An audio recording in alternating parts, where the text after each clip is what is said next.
Uma boa noite a todos, sejam todos bem-vindos. Hoje, mais uma vez nos encontramos aqui e nesta noite teremos a oportunidade, através do nosso amigo José, de ver o capítulo 4 do Evangelho segundo o Espiritismo, o capítulo que tem por título Ninguém poderá ver o reino de Deus se não nascer de novo. Um capítulo que vai abordar a reencarnação, né, desde lá dos tempos de Jesus, já se falava princípio da reencarnação e toda a sua abrangência depois, com a compreensão que a doutrina espírita nos dá. Então, procurem prestar atenção, aproveitem a oportunidade para a gente poder refletir, encontrar sentido nas coisas que acontecem em nossas vidas, assim como na sociedade que a gente está inserido, tá? E depois vai ficar disponível esse material também no nosso canal no YouTube, Facebook.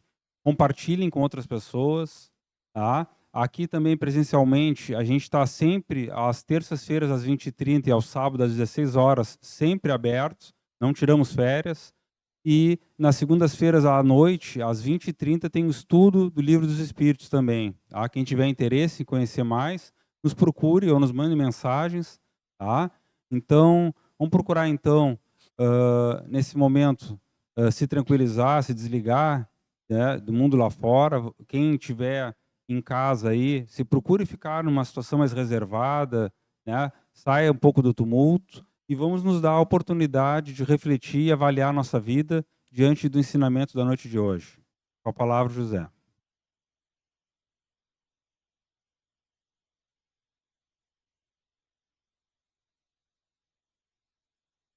Boa noite a todos vocês que se encontram aqui, né? Então, para nós fazermos uma correlação, entendermos a sequência proposta no Evangelho segundo o Espiritismo, nessa parte, nós temos que fazer sempre referência ao capítulo anterior e ao posterior, porque é uma sequência, né? A base desses 3 capítulos que nós vamos abarcar é fundamentalmente a evolução. Na semana passada, o que foi visto? Foi visto a diversidade evolutiva, né? Sobre o título da figura empregada por Jesus, dizendo: há muitas moradas na casa de meu Pai. Lá dentro desse capítulo é desenvolvido, né, a função e a diversidade das estruturas planetárias e suas estrelas, e também a fase de outras dimensões, que é representado pelo interstício espiritual, né? Então a gente vise fases encarnadas e fases desencarnadas. E olhando tudo isso, olhando os planetas de uma forma geral, e olhando aquilo que a gente tem um acesso mais direto, através do fenômeno mediúnico, por essas 2 janelas, e pelas informações dos espíritos, nós entendemos por que o universo tem essa característica, por que o universo está em constante expansão, né? A ciência tem falado isso, que tinha uma ideia oposta disso há algum tempo atrás, se achava que o universo iria se expandir, depois iria se encolher em função da lei da conservação da energia. Mas o que a gente constata, a ciência constata, pela observação, é que o universo continua se expandindo, ou seja, ele continua estabelecendo criação, porque a expansão é sinônimo de criação. E mais do que isso, a velocidade da expansão está aumentando, ou seja, a criação está aumentando vertiginosamente. Se a gente faz uma correlação com o Livro dos Espíritos, na primeira parte, que fala dos fundamentos da criação, a gente vê lá que, na realidade, na pergunta 27, trata que existe o Criador, na figura da palavra Deus, né, e a obra da criação, que é representado pelo princípio inteligente dentro da criação e pelo princípio material. E esse princípio material é dito lá nessa pergunta 27, que, na realidade, ele tem várias estruturas de manifestação de acordo com a aglutinação com o elemento intermediário entre o espírito e a matéria, e produz variedades de coisas que a gente conhece e daquelas que a gente ainda não conhece. É textualmente isso que está escrito dentro do Livro dos Espíritos, e diz que sobre a ação do espírito. Então, a matéria, que não se limita a essa matéria que nós conhecemos usualmente aqui, que é uma matéria que tem massa, por isso que tem gravidade. Na realidade, ela serve para que o espírito tenha oportunidade de realizar experiências e evoluir, né? Já que eu falei que era evoluir. Então, essa diversidade dos mundos, essa diversidade dos estados no pós-morte, mostra as etapas que os seres vão galgando dentro desse processo de evolução. O capítulo de hoje dá seguimento a isso, ele fala do método. Como que isso acontece? E que eu já comecei a falar quando eu falei sobre o capítulo anterior. O método, né, que é conhecido pelo título de pluralidade das existências, é exatamente esse. A gente vive as experiências, guarda as experiências, a gente tem erros e acertos. Tem um período fora da matéria que serve para a gente sofrer as consequências, fazer uma reavaliação das nossas próprias estruturas. Como nem todo mundo tem o mesmo nível de evolução, ainda há muitos enganos, né? Muitas vezes, nesse estado espiritual, que é chamado dentro do livro dos Espíritos de erraticidade, ainda existem muitos enganos, muitas ilusões e muitos conceitos ainda pertinentes à matéria. Por isso que a gente depois vê na prática esse mundo espiritual imediato que nos cerca, que anda na nossa volta aí, e que tem ainda muita vinculação com a matéria, porque os espíritos, apesar de estarem desencarnados, ainda são muito presos dentro dessas estruturas, desses segmentos, poderíamos dizer assim, psicológicos e emocionais, né? E o capítulo da semana que vem vai falar sobre a finalidade, o estágio evolutivo da Terra e o que a caracteriza, determinando que, na realidade, aqui nós realizamos experiências e temos dificuldades, justamente por aquilo que ainda nós não desenvolvemos ou não temos. E essa dificuldade, na realidade, é caracterizada pela nossa relação difícil com essas ausências e que a gente convencionou chamar de dor, né? Seja ela biológica, fisiológica, seja ela mental, seja ela emocional, né? Mas é decorrente, evidentemente, das nossas próprias dificuldades. Então, a gente juntando esses 3 capítulos, tem noção de como funciona a dinâmica do processo de evolução de uma maneira geral. Então, vamos à análise de hoje, que vai falar do método, né, de como isso é feito e por que esse método existe e por que ele tem as características que vão ser aqui apresentadas. Então, a primeira pergunta que a gente faria é em relação à natureza do título, né? Diz assim, ninguém poderá ver o reino dos céus se não nascer de novo. Aí a figura utilizada do reino de Deus ou do reino dos céus é uma apologia à perfeição. Então ele diz assim, e isso é fácil a gente constatar, olhando a média das pessoas e olhando para dentro de nós mesmos. Eu já domino, eu tenho entendimento, eu tenho sublimação emocional, eu tenho equilíbrio, e olhando para o mundo, para as pessoas de uma forma geral, a gente vê isso através do noticiário, seja da mídia tradicional, seja da internet, a gente vê que só tem problema, né? E esses problemas são decorrentes dos conflitos das criaturas. Então nós estamos muito longe dessa figura aqui colocada, que é uma figura de equilíbrio, de perfeição, que é a figura do reino de Deus. E ele diz, olha, para chegar nisso, a gente vai ter que morrer e nascer. Por isso, nascer de novo, né? Inclusive, é o lema espírita e está gravado na pedra, lá no túmulo do seu Allan Kardec, em Paris, né? Está escrito lá, nascer, morrer, renascer ainda, progredir sempre, tal é a lei. Que é a ideia aqui contida. Por quê? Se a gente olhar as fases da nossa existência corpórea, que a gente começa como criança, né? E começa a ter um certo desenvolvimento através das experiências, traz um patrimônio de uma personalidade que começa a se manifestar. E isso é, na realidade, indiscutível, e a gente pode provar isso de uma maneira muito fácil. A gente pegar gêmeos univitelinos, que são gêmeos idênticos, que têm o mesmo pai, a mesma mãe, a mesma herança genética, a mesma criação, porque é o mesmo pai, simultânea, porque é ao mesmo tempo, e eles formam caracteres, personalidades completamente distintas, com aptidões, patrimônios, manifestações completamente diferenciadas um do outro. Por que é assim? A grande pergunta que a gente faria, né? Se fosse produto simplesmente da matéria, deveriam ser idênticos totalmente como são corporeamente. Mas o perfil inteligente, o perfil emocional é distinto um do outro. E por que é assim? Essa é a grande questão, né? E aí que entra essa estrutura desse método. A gente é herdeiro de nós mesmos, tá? Ou seja, como dizia Jesus, a semeadura é livre. Eu escolho, faço o que eu quero. Mas o que eu escolho e faço o que eu quero, eu estou manifestando as minhas características. Então, eu sou livre para fazer o que quiser dentro disso aí. Mas eu vou estar dentro das condições daquilo que eu alimento, que eu mantenho. Então, semeadura livre, colheita obrigatória. E ele dizia mais, se eu semeio sarças, que é uma imitação do trigo, que é os nossos enganos a respeito de nós mesmos, nós nos achamos sempre melhores que nós somos. A gente se olha como um trigo e, na realidade, muitas vezes a gente é uma sarça. A gente não vai colher trigo, a gente não vai colher aquilo que a gente espera, porque a gente não tem essas características. Então, olhando esse diferencial e olhando essas características e olhando a jornada nossa dentro do tempo, a gente vê que começa como criança, com determinados pendores. Esses pendores, essas tendências, esses impulsos que são naturais, vão sendo moldados pelas experiências de relação dentro da vida, e aí vai sofrendo uma transformação, a nossa chamada personalidade. Persona em grego é máscara, porque esconde realmente uma característica maior. E a gente tem erros e acertos.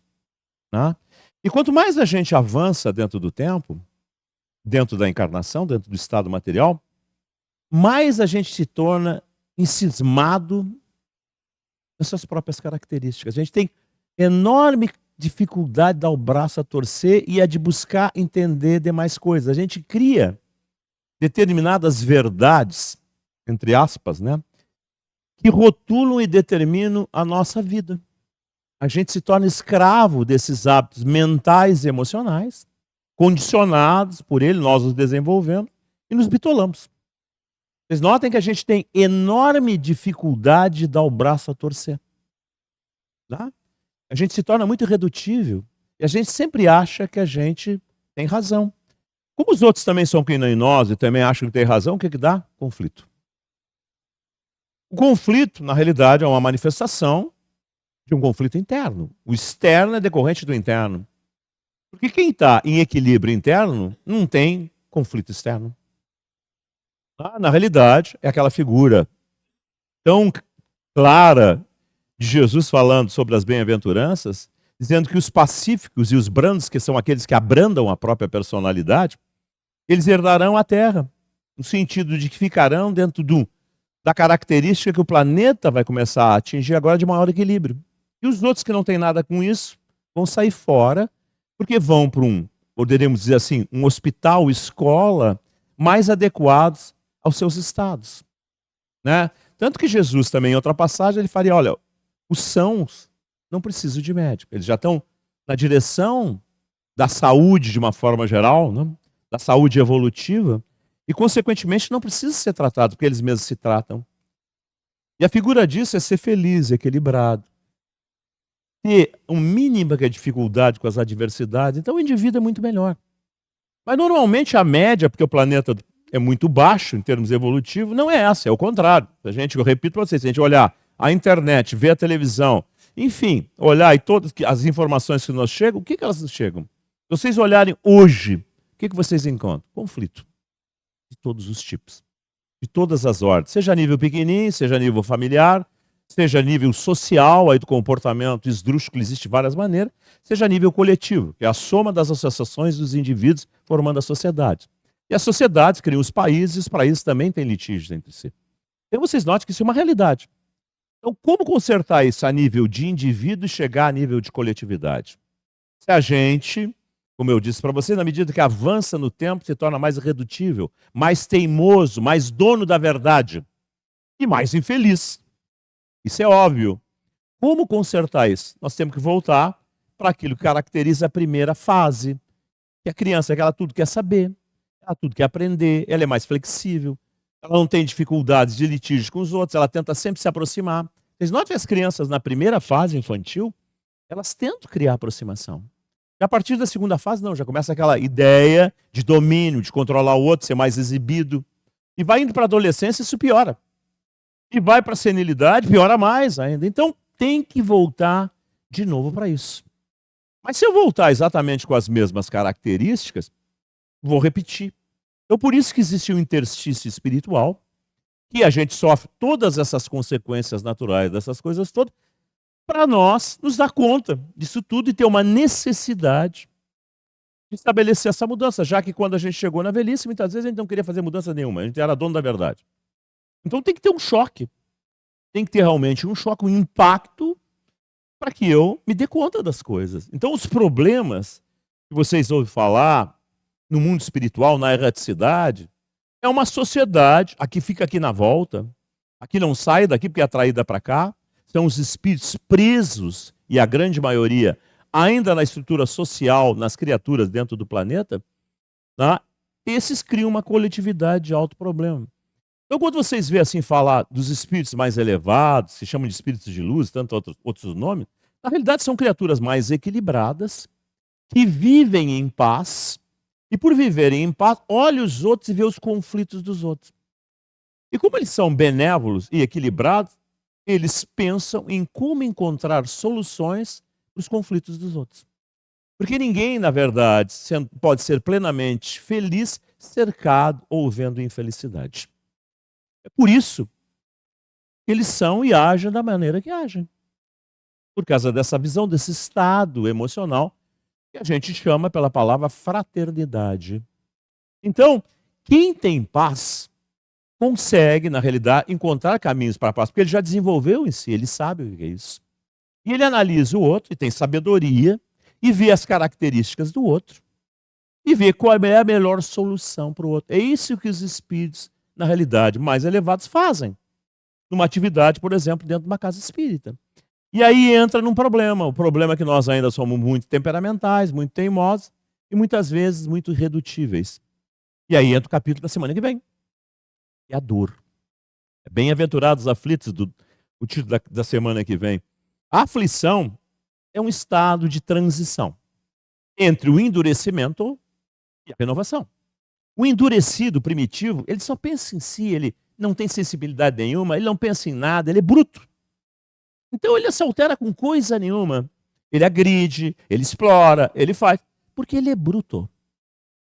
Se ele ficar nesse estado, ele vai continuar sendo bruto, infeliz, desconfiado. Nós temos ainda resquício disso. Vocês pensem o seguinte, o que o ciúme representa?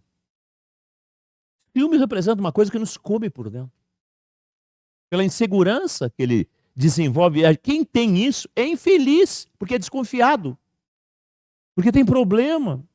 E assim, se nós seguirmos no deslumbrado, ele não consegue enxergar a realidade. E ele tem que estar a todo momento tendo algumas coisas, construindo, comprando, trabalhando, fazendo alguma coisa para manter esse deslumbramento. Senão ele se torna infeliz. E se nós seguirmos adiante, vocês vão ver que as pessoas da sociedade, de uma maneira geral, são dessa forma. Vivem em constante competição.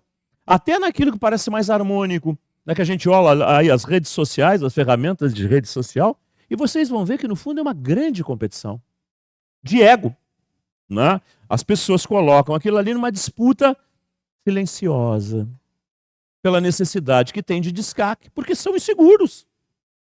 Se ele não tiver a convicção que os outros dizem que ele é alguma coisa, eles murcham, eles entram em depressão, porque eles não têm convicção de coisa nenhuma. Eles são escravos dessas coisas todas. Então, como consertar tudo isto? Voltando de novo à proposta inicial. Tem que voltar a ser criança. Porque criança é flexível. Então, aquela coisa que eu falei para você, aqueles impulsos e tendências que a gente tem, que não é uma coisa que vem do consciente, vem do inconsciente. Como é que isso é montado no inconsciente? Isso é montado porque isso, na realidade, é o acúmulo de experiências gravadas dentro do tempo por nós. Então, isso vem automaticamente, mas vai se misturar com as experiências novas e com a flexibilidade que essas experiências novas vão encontrar na relação da infância. Então, entra aí a função da família. A família é extremamente necessária. Para quê? Para educar. Quem educa não é banco escolar. Escola não educa coisa nenhuma. Escola faz formação intelectual. E olhe lá. Atualmente nem isso está fazendo mais. E olhe lá. Então, formação emocional, educativa, para criar uma criatura mais equilibrada, que não vai entrar tanto em choque com os outros. Por que a nossa sociedade se esfacela de uma forma geral? Por causa disso. As criaturas não se suportam. Uns querem dominar os outros. E ninguém quer ceder nem ser dominado. Então gera-se esse caos que a gente vê. Então é preciso que na realidade a gente sofra no pós-morte, consequência, vai nos impactuar, aí vocês vão entender. Aquelas figuras que tem umbral, o que é isso? É o inferno espírita? Claro que não. É na realidade o meio construído pelos seus habitantes. O psiquismo, o pensamento, para ficar mais fácil para vocês entenderem, ele é a ferramenta que trabalha em tudo. Quando nós estamos encarnados, quem faz as coisas é o psiquismo. Vocês vão dizer, não, é assim. É ele que determina que a mão tenha determinado movimento e faça determinada coisa. É ele que comanda o braço, a estrutura corpórea. É ele que se desenvolve em adaptação para produzir essas coisas todas. Quando se está morto, que não tem mais corpo biológico, essa ação é muito mais direta. Numa coisa que é muito mais flexível, que é essa matéria quintessenciada do qual é feito o mundo dos espíritos. Então a ação do pensamento sobre ela faz com que ela se modele. Em psicologia, em psiquiatria, se estuda isso, se chama arquétipo isso. É, na realidade, as experiências gravadas, como nós as assimilamos. E nós vamos projetar isso conforme nós entendemos e nos identificamos com as coisas. Então, como ainda é um mundo humano, atrasado, cheio de fantasias, quando vocês lá lêem no livro espírita lá, que tem lodo, que tem isso, tem aquilo, é projeção daquilo que representa dificuldade e autopunição. Então, a gente estudando a doutrina espírita e trabalhando de forma prática, na relação com esse mundo espiritual, a gente aprende em teoria e vê na prática tudo isso acontecer. E vê, inclusive, a atuação dos espíritos superiores, que tem que utilizar um encarnado por uma questão de faixa vibratória. O desencarnado de baixo nível evolutivo não consegue entrar em relação com o espírito mais elevado. Então, por isso que tem que ter uma intermediação. Às vezes a gente não entende por que isso acontece, mas isso acontece por uma lei evolutiva. Deus disse, olha, não dá para ligar os mais elevados com os menos elevados. Os intermediários, todo mundo aprende. Todo mundo cresce com isso. E é assim que funciona uma estrutura de um centro espírita. Aí que entra o segundo problema. Quem está dentro do centro espírita tem que ter um nível de desenvolvimento para poder entrar em relação com esses que são mais elevados e transformar as suas ideias nobres em fatos mais palpáveis, mais concretos, para que esses espíritos em conflito, que não saem daqui da volta, vendo aquilo vivo, naquele que vai, na realidade, pregar, entre aspas, não em palavras, mas em características, terem o convencimento definitivo da sua necessidade de modificação. Então, o processo é feito exatamente dessa maneira. Nascer, morrer, renascer ainda, progredir sempre, tal é a lei. E aí vocês vão começar a entender tudo isso. Por que tem tanta diversidade entre criaturas encarnadas, entre criaturas desencarnadas? Porque os estágios transitórios de evolução vão se seguindo. E aí a gente estuda um outro capítulo do Evangelho segundo o Espiritismo, tem por título Honrai vosso pai e vossa mãe, que fala dessas aglutinações temporárias dos seres por afinidade. Lá fala em família consanguínea, que é essa que a gente se conhece, e na família espiritual, que é uma família estruturada em função da faixa evolutiva que nós nos encontramos. Assim como a família consanguínea muda, né, de maneira em que a gente possa ir desenvolvendo esse processo de fraternidade, a gente não se dá conta disso. Porque vou perguntar para vocês, se nós admitirmos que existem múltiplas vidas, quantos filhos vocês já tiveram? Quantas mulheres, quantos maridos? Pensem. A gente não para pensar nessas coisas. O que isso nos ensina? Essa figura da fraternidade. Nós somos tão mesquinhos que a gente vive em função do nosso eu.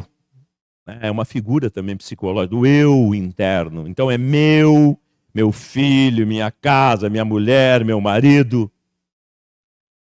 E já falei para vocês todos os problemas decorrentes disso. Então, como educando isso ao longo do tempo? Trocando.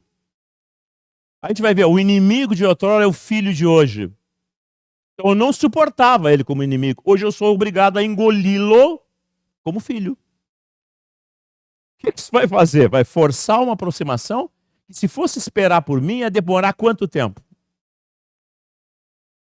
Então vocês notam que a aceleração do processo beneficia os envolvidos. E é natural.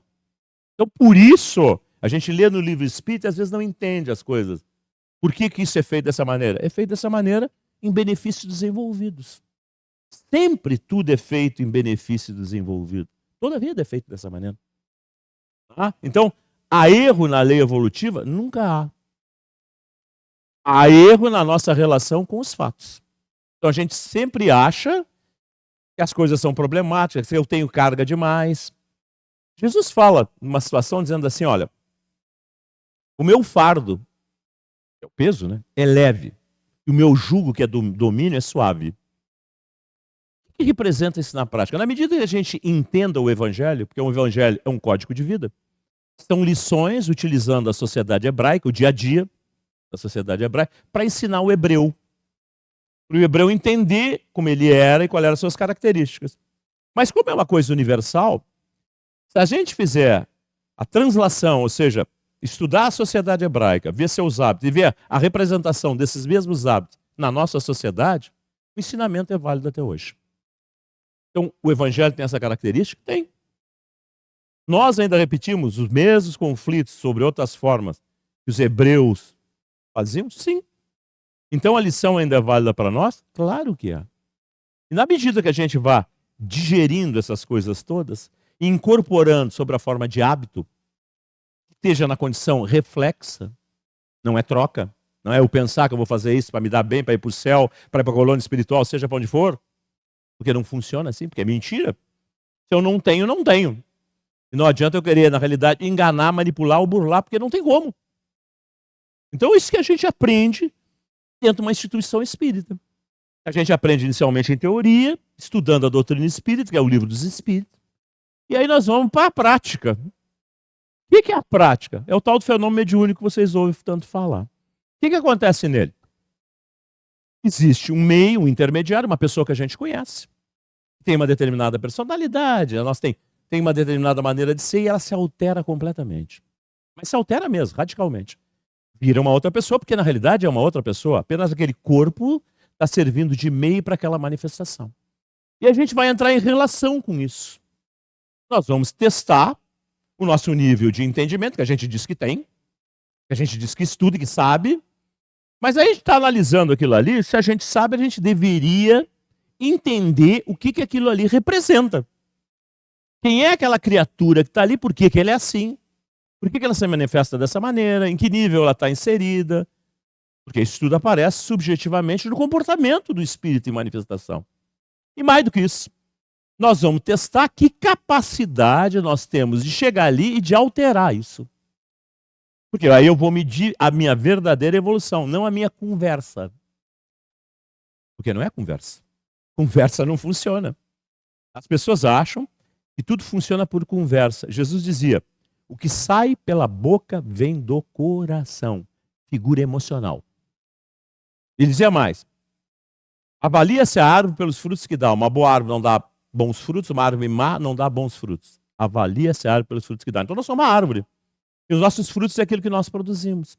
Então, como aquilo que vem, sai pela boca, vem do coração, se o coração é pobre, o que acontece? Nada. O espírito se irrita, fica brabo, ironiza ou quer o pescoço. Porque ele é um ser humano. Agora, se nós temos realmente valores, aí ele está emitindo valores, era aquilo que Jesus fazia com maestria, ele emitia valores. Esses valores impactuam quem os recebe. Porque ele não está acostumado a receber isso. Ele está acostumado a viver nessa relação, nesse mundo social desencarnado e desencarnado de hipocrisia. E é hipocrisia mesmo. Porque, na realidade, como diz Jesus, hipócrita, aquele que tem uma aparência que não corresponde à realidade do que é. Se a gente for honesto com a gente mesmo, a gente vai ver que muitas vezes na vida nós somos hipócritas. De acordo com a situação, com a pessoa, nós nos manifestamos de uma determinada maneira. Por isso que existe tanta fofoca, por isso que existe tanta maledicência no mundo. É por causa disso. É porque a gente não é íntegro nem verdadeiro. É segundo as circunstâncias e o favorecimento que possa nos trazer. E aí cria todos esses conflitos que vocês já ouviram e sabem que existem. Então notem, voltando à velha história de sempre, né? Como estabelecer tudo isso? Como mudar? Primeiro eu tenho que me convencer. É um problema que a gente encontra na casa espírita. Se estudar, e vai lá para isso que eu disse para vocês, para o teste prático, para ver o que eu estou entendendo, o que eu sou capaz de fazer. O que acontece com a maioria? falha. Jesus disse também, muitos os chamados e poucos os escolhidos. Chamamento é meio de vida de gerar consciência. O que é escolhido? É aquele que, na realidade, representa o valor adquirido. E é o mais difícil de se ter. Porque a gente está acostumado a ter essa relação social, muitas vezes, hipócrita. Vocês acham que é a minha opinião? Outra passagem de Jesus. Agora vocês começam a entender o Evangelho. Não se pode servir a dois senhores. Ou se agrada a um e desagrada a outro, ou se agrada a outro e desagrada a um. Repete ele. Não se pode servir a Deus e a Mamon. O que é essas figuras? Mamon era a divindade pagã lá onde hoje é a Síria, que representava as benesses materiais, o materialismo, a satisfação material. E a figura de Deus era a parte interna, a parte de desenvolvimento do ser. E são coisas incompatíveis. A nobreza não compete, não é materializada. É verdade? Olha como é que vivia o Chico Xavier. Olha como vivia a Madre Teresa de Calcutá, olha como vivia São Francisco, olha como vivia o Einstein. Pensem. Mas pensem mesmo. Pensem de verdade.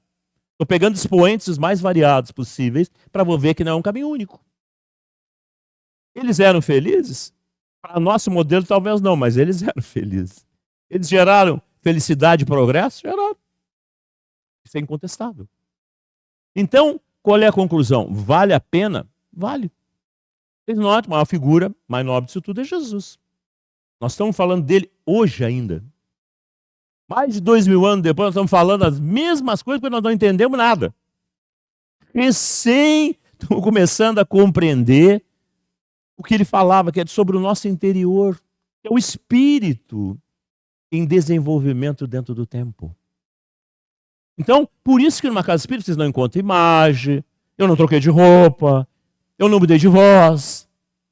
Muitas vezes as pessoas não gostam, porque elas gostam dessas coisas, que tem todo esse cerimonial, que não fala a realidade.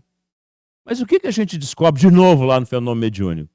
Se eu for todo esse modelo de falar mansinho, não acontece nada.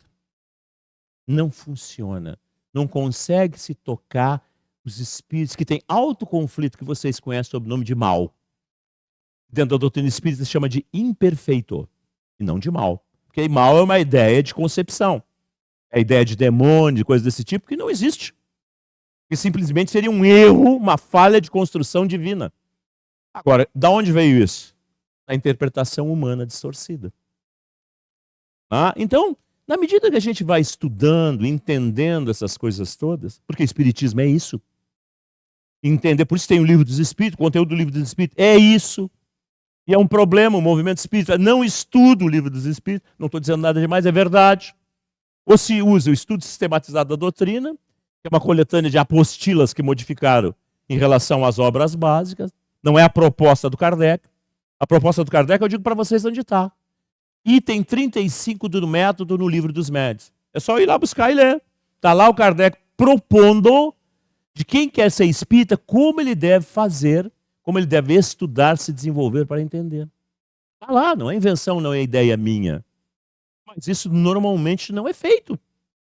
E aí se gera todas as distorções que vocês vão encontrar dentro do movimento espírita das casas espíritas. Vão encontrar luzinha, defumador, cromoterapia, reiki, não sei mais o que.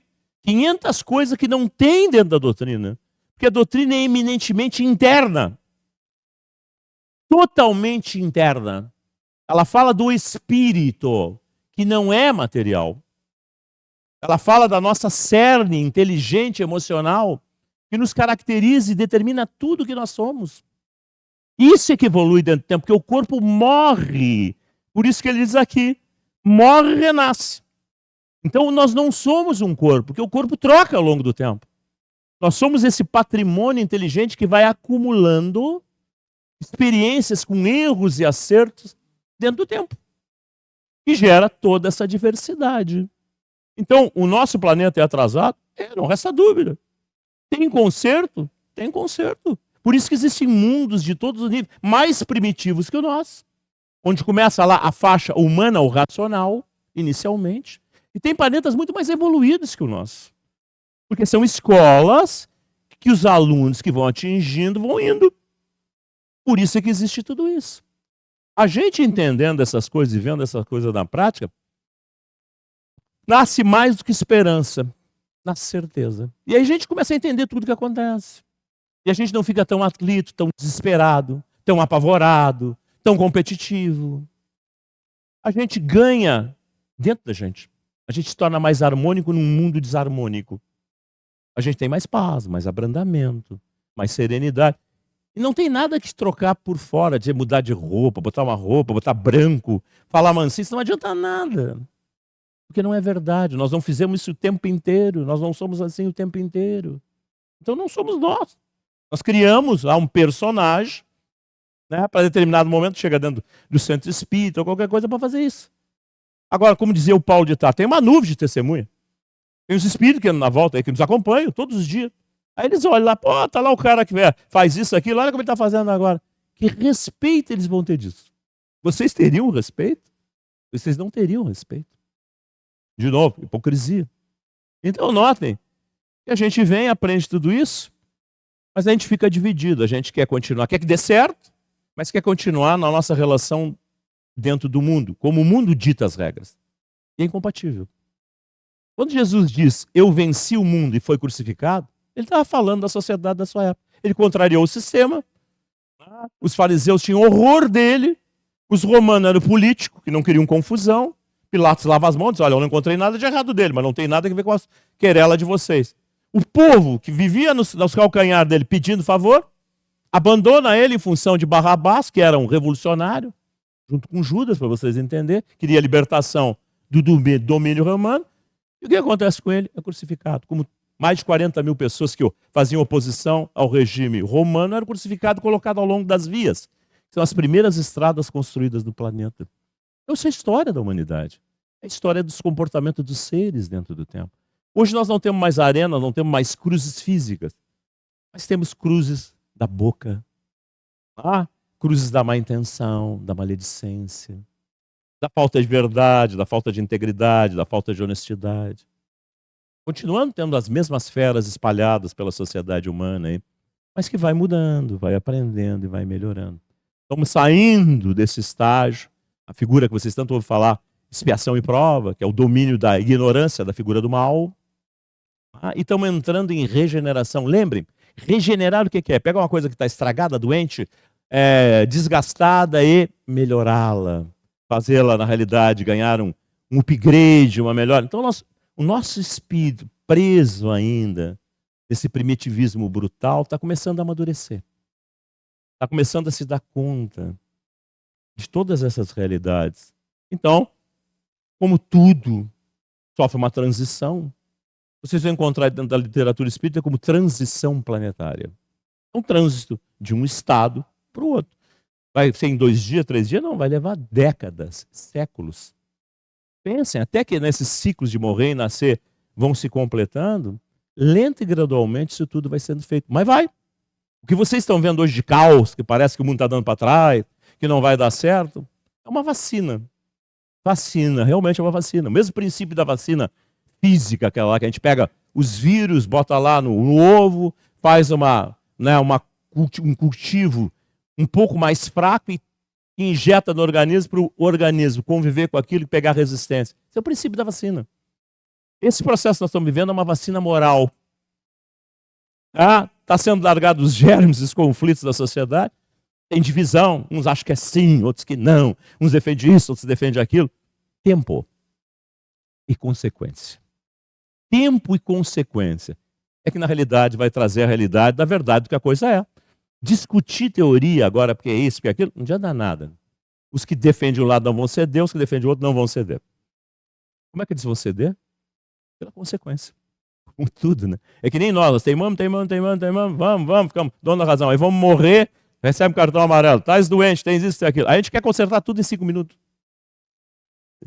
Isso é incrível, né? Mas é o ser humano, ele é assim. Por isso que nasce de novo.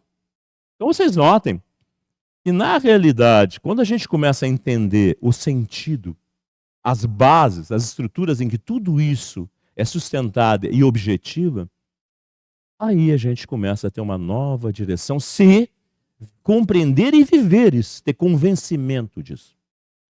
Espiritismo é diferente das demais religiões.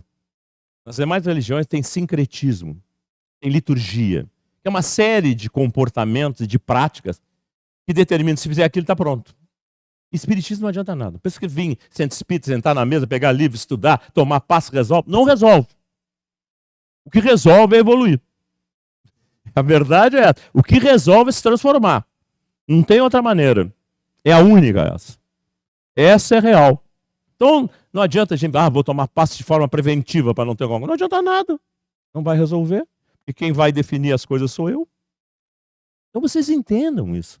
Compreendam isso. Tá? E na medida que a gente for desenvolvendo tudo isso, o capítulo da semana que vem, né, a aflição, a dificuldade, a dor, vai tomar uma outra imagem para nós. Nós vamos começar a entender o seu sentido. O que ela representa. E a lição amarga, que para nós a gente não quer de jeito nenhum, a gente vai conviver melhor com ela. Porque quando ela chega, não dá para dizer não quero. Ela chega.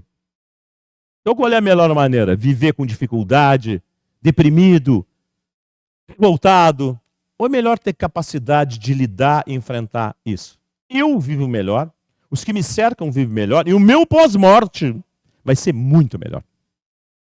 Porque a gente vê isso na prática. Então só se tem a ganhar com tudo isso. Vocês estão me entendendo? Vocês notem que a argumentação se sustenta pela lógica. Mas não é só isso o espiritismo. O espiritismo tem prática.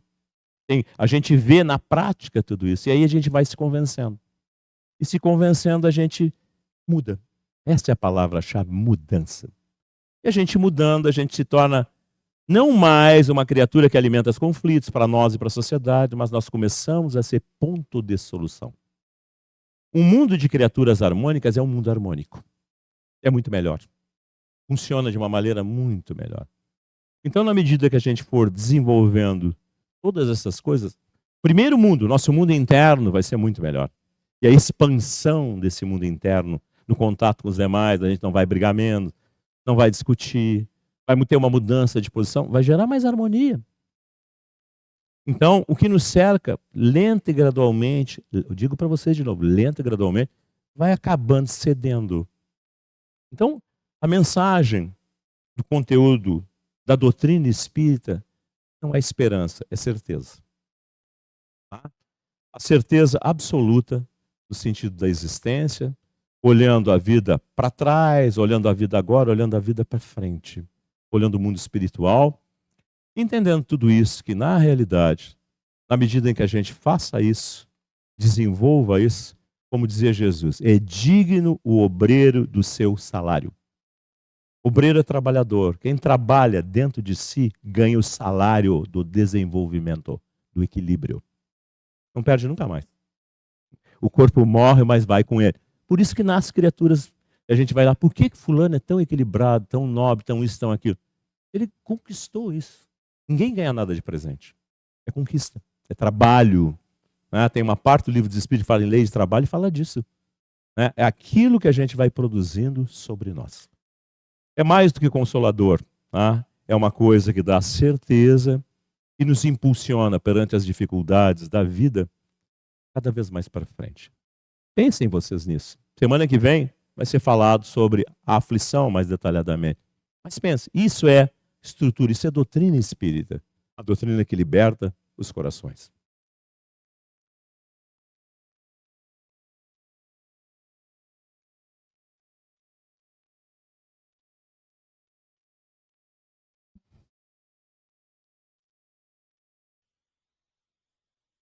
Então, só me resta agradecer a oportunidade de estarmos juntos e até sábado às 16 horas.